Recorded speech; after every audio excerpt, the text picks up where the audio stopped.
Hello everyone, welcome to another video. আজকের ভিডিওতে আমি শিখাবো কিভাবে আমরা আমাদের পাওয়ার পয়েন্ট স্লাইডসগুলোকে আমরা জেপিজি অথবা পিএনজি বলতে পারেন যে আমরা পিকচার হিসেবে কিভাবে আমরা সেভ করতে পারি। তো এই দেখতে পাচ্ছেন যে আমার এখানে অনেক রকমের স্লাইড রয়েছে। তো এই স্লাইডগুলোকে আমি চাচ্ছি পিকচার হিসেবে সেভ করতে আমার পিসিতে, যাতে আমি কাউকে শুধুমাত্র পিকচার হিসেবে তাকে এগুলো সেন্ড করতে পারি। সেই জন্য সবার আগে আমাকে যেতে হবে ফাইল থেকে যেতে হবে সেভ এস।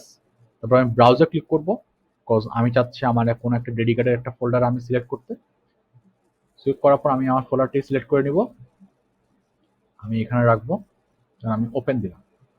তারপর আপনারা দেখতে পাচ্ছেন এখানে ফাইল নেম আর দেওয়া আছে সেভ এস টাইপ। এটা এখন বর্তমানে দেওয়া আছে পিপিটিএক্স দিয়ে। আমি এটাকে চেঞ্জ করে এখানে অনেকগুলা আমরা এক্সটেনশন দেখব।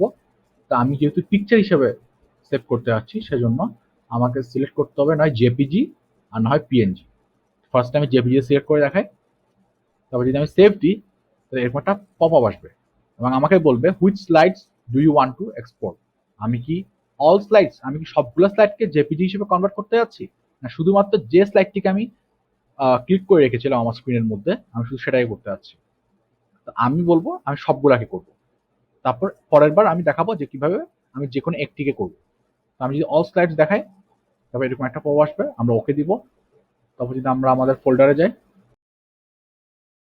এখান থেকে এই যে একটা ফোল্ডার ক্রিয়েট হয়ে গেল। এখান থেকে দেখতে পাচ্ছেন সবগুলো কিন্তু জেপিজি আকারে সেভ হয়ে গিয়েছে।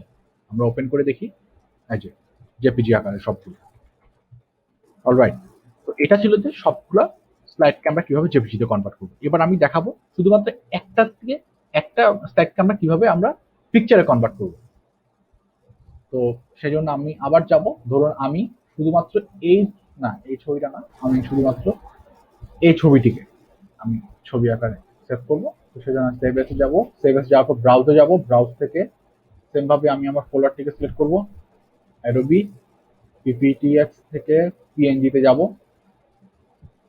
এবার এটা আমি পিএনজি হিসেবে সিলেক্ট করব, সেভ দিলাম। তারপর আমি অল স্লাইডস না দিয়ে জাস্ট দিস ওয়ান, যে টাইম ইজ অ্যান ইলিউশন, এটা দেওয়ার পর সেম ভাবে যাব। এই যে শুধুমাত্র এই ছবিটি পিএনজি আকারে সেভ হয়েছে। এই যে ওপেন করে দেখলাম একটি পিএনজি আকারের ফাইল। তো আশা করি বুঝতে পেরেছেন যে কিভাবে আমরা আমাদের স্লাইডস গুলাকে আমরা পিকচার হিসেবে সেভ করতে পারি। তো এই ছিল আজকের জন্য। আশা করি ভিডিওটি ভালো লেগেছে। দেখা হবে নেক্সট ভিডিওতে। Thank you.